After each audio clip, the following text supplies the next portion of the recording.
बहुत ही shameful election है कि मैं बलूचिस्तान की हूँ बेसिकली। कल हमारे गांव में, हमारे मतलब एरिया में, जो साइड ट्राइबल एरिया है, 3 से 4 धमाके हुए हैं जिसमें लोगों की डेथ हुई है।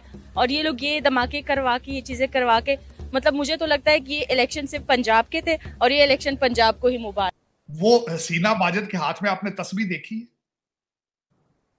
आपका एक ऑक्सफोर्ड ग्रेजुएट है जिसको बताया गया है कि टीएलपी के वोटों पे डाका मारो, वो फौरन नया पाकिस्तान छोड़ के रियासत मदीना पे आ गया। पाकिस्तान के इलेक्शन में अब क्या सूरत हाल है?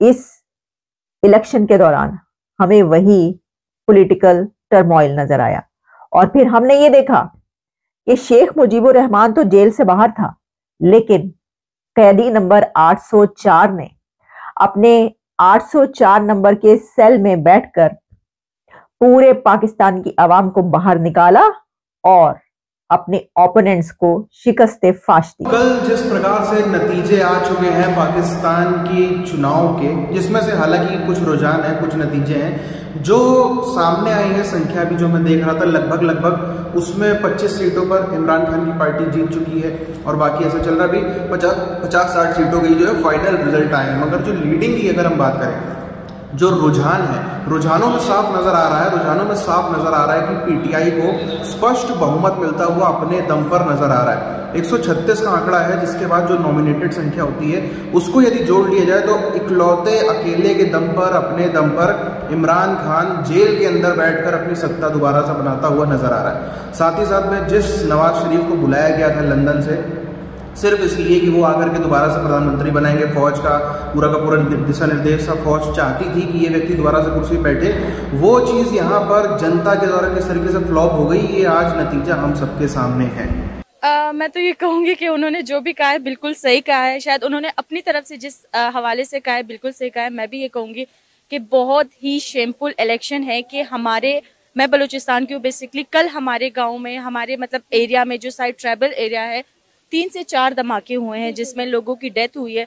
और ये लोग ये धमाके करवा के, ये चीजें करवा के, मतलब मुझे तो लगता है कि ये इलेक्शन सिर्फ पंजाब के थे और ये इलेक्शन पंजाब को ही मुबारक हो। बलूचिस्तान में काफी हद तक मुझे नहीं लगता कि लोगों ने उन्होंने वोट डालने की जगह आज सब अपने प्यारों की नमाज जनाजा अदा करे तो उनको दफना रहे। मैं नहीं कह सकती करवा रहा है नहीं करवा रहा, पर हो तो रहा है। एक चीज हो रही है जो बहुत गलत है और इन चीजों को रोकने के लिए, अच्छा अगर वो करवा रहे हैं तो वो सिर्फ बलूचिस्तान में क्यों करवा रहे हैं? सिर्फ पश्तून ही क्यों मरते हैं? क्यों पंजाबी के यहाँ पे क्यों कोई धमाका नहीं हुआ? यहाँ पे आज इलेक्शन है, सब कुछ पुरअमन है। स्किल लेबर जो है ना वो डेवलप की जाती है किसी भी सेक्टर के अंदर। अगर फॉर एग्जांपल आपको पहले प्लानिंग होती है आपके पास कि हमने कितने इंजीनियर पैदा करने, कितने टेक्नीशियन पैदा करने, कितने लेबर पैदा करने, और जो इंजीनियर, जो टेक्नीशियन, जो लेबर पैदा हो उसे पाकिस्तान में रखना भी है। ये ना हो कि वो ब्रेन ड्रेन हो रही है सारे पाकिस्तान से बाहर। जी बिल्कुल नहीं। ब्रेन ड्रेन देखें, ब्रेन ड्रेन जो है वो थोड़ी एक्सपोनेंशियल हुई है इस दफ़ा हमारे मुल्क में, लेकिन हर मुल्क में होती है। थर्ड वर्ल्ड कंट्रीज में जाते हैं लोग, लेकिन स्टिल आपके पास ऐसी वर्कफोर्स मौजूद होती है। आप ट्रेन करते हैं, फ्रेश लोगों को ट्रेन करते हैं ताकि वो उस इंडस्ट्री की खपत को पूरा कर सकें। इस तरह की मुख्तलिफ इंडस्ट्रीज जो आप आइडेंटिफाई करते हैं कि ये मेरी टॉप 10 इंडस्ट्रीज हैं जिसको मैंने ग्रोथ करनी है। इस तरह आप ले लिए ऑटोमोटिव सेक्टर है, तो वो आपका जो ऑटोमोटिव सेक्टर के लिए जो टेक्नीशियंस हैं और जो आपकी टेक्नोलॉजी आपको चाहिए, आप वो इम्पोर्ट करते हैं, वो आप यहाँ लगाते हैं, वो आप लोग उसके लिए ट्रेन करते हैं। तो जब तक आपका वो चीज़ें तमाम की तमाम कंपेटिटिव नहीं होती ग्लोबल मार्केट के साथ, जिनके साथ आप compete करते हैं, आप compete कर रहे हैं चाइना के साथ, आप compete कर रहे हैं इंडिया के साथ, आप बांग्लादेश के साथ कर रहे हैं। तो हसीना माजिद के हाथ में आपने तस्वीर देखी है?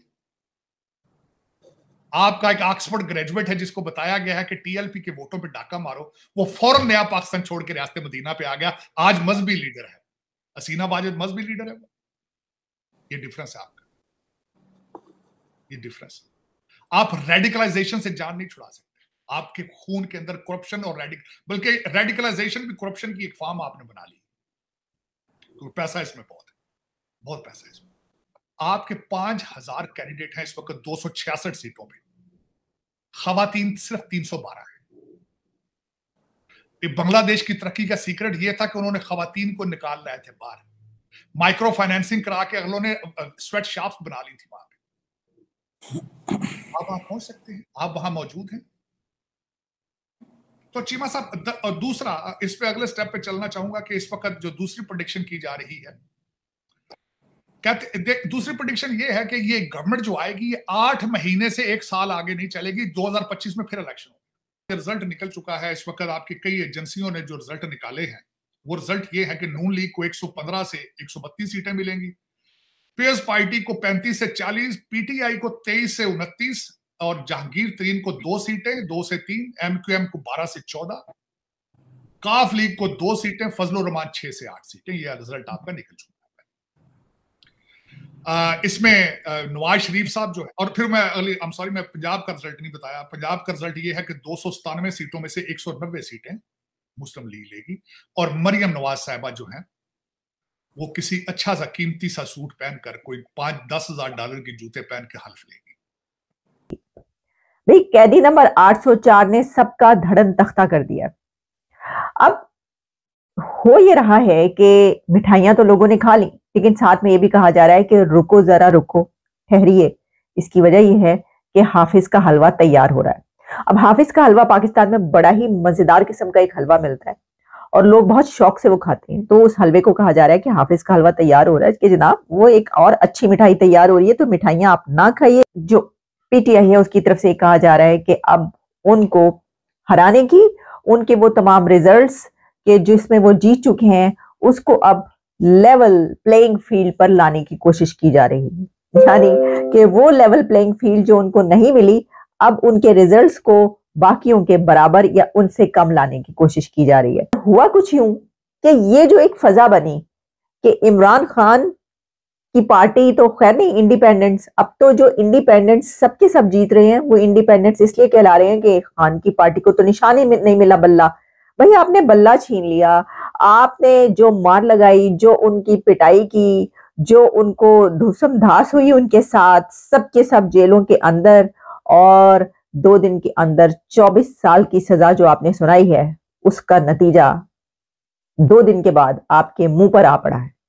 हुआ कुछ यूं कि जो नवाज शरीफ थे वो जिस वक्त ये रिजल्ट्स आने शुरू हुए, यानी ऑफिशियली हम बात नहीं करें, वो तो पहला जो रिजल्ट है वो 10 घंटे के बाद आया, लेकिन जब टेलीविजन पर आपको पता है स्क्रीन पर चलना शुरू हो जाते हैं कुछ देर के बाद, जैसे जैसे वो फॉर्म 45 और 47 ये आ रहे होते तो वो चलना शुरू, तो एक ट्रेंड बन जाता है और उससे पता चल जाता है कौन जीत रहा कौन हारा। ये कोई फर्स्ट टाइम नहीं है कि जो आरटीएस 2018 में बैठा था उस सबको वो बता दिया गया था कि आरटीएस बैठ गया है, और फर्क सिर्फ इतना है कि आरटीएस अभी भी बिठाया गया या बैठा, लेकिन बताया नहीं गया तो किसी को पता नहीं चला। वरना जो डिले हुआ है वो तो आवर्स, कई घंटों का डिले है। सारी रात सब इंतजार करते रहे कि ये नतीजा कब आएगा, और सुबह के वक्त पहला नतीजा जो है वो अनाउंस किया गया। नवाज शरीफ हमेशा की तरह यही होता है। लाहौर में मॉडल टाउन में नवाज शरीफ का घर है और वही ऑफिस भी है उनका वहां पर ही, तो उसमें वो स्पीच करते हैं, जो विक्ट्री स्पीच एक पहले भी उन्होंने की थी जब वो जीते थे आधी रात को, जिसपे उस वक्त उनके ओपोनेंट इमरान खान ने बड़ा एतराज किया था कि देखिए उन्होंने वक्त से पहले स्पीच कर दी। जिस तरीके से पाकिस्तान की जनता ने पूरा का पूरा चुनाव पलट के रख दिया, पूरा का पूरा सब चीज एकदम बदल के रख दी, वो चीजें पाकिस्तान के इतिहास में शायद इस लेवल पर पहली बार हुई है। क्यों मैं ऐसा कह रहा हूं? क्योंकि आपको पता है पाकिस्तानी फौज ने क्या क्या नहीं किया। पाकिस्तानी फौज ने सबसे पहले इमरान खान को जेल में बंद करवाया पिछले कई महीनों से वो व्यक्ति खुद से कैंपेन नहीं कर पा रहा है, कहीं रैली नहीं कर पा रहा है, कहां से करेगा? जेल के अंदर पड़ा है। उसके जितने मजबूत नेता थे, शाहमूद कुरैशी हो, परवेज इलाही हो, इन सबको जितने भी थे सबको 2 चॉइसें दी गई, या तो खान का साथ छोड़ दो या तो जेल में सड़ो। तो कई लोग तो भाग गए, उसमें फवाद चौधरी जैसे लोग और कई सारे लोग थे जो वो भाग गए।